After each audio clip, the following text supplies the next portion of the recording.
काय मी पंजाब डक हवामान अभ्यासक मुक्काम पोस्ट गुळी धामणगाव तालुका सिल्लोड जिल्हा परभणी. त्याच्यामध्ये काय होणार आहे, दररोज 2-2 दिवस एक भागात मुक्काम करणार आहे, चांगला पाऊस पडणार आहे आणि सर्व शेतकऱ्याचे पिकं जोमाने येणार आहेत.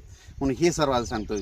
राज्यात सांगायचं झालं तर सगळ्याचे पिकं जोरात आहेत, कोणाचंच पीक सुकणार नाही. कारण की यावर्षी तुम्हाला मी म्हटलं होतं की यावर्षी असा पाऊस एकदम असा बंद होणारच नाही, म्हणजे नॉनस्टॉप चालू राहील. 4 दिवस एखाद्या विदर्भात राहील तर 4 दिवस पुन्हा पश्चिम महाराष्ट्रात राहील, 4 दिवस मराठवाड्यात राहील, 2 दिवस उत्तर महाराष्ट्रात राहील, पण पाऊस चालू राहणार आहे म्हणून हा अंदाज लक्षात यायचा. पण आणखीन एक परत राज्यात योगायोगानं आता सांगतो की पंढरपूरची यात्रा आहे.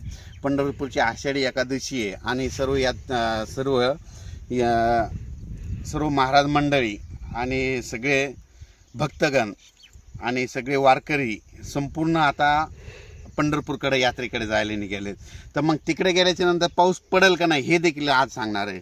तर राज्यात सर्वांना सांगू इच्छितो की राज्यात 14 जुलै 14, 15, 16, 17, 18, 19, 20 जुलैपर्यंत राज्यात चांगला पाऊस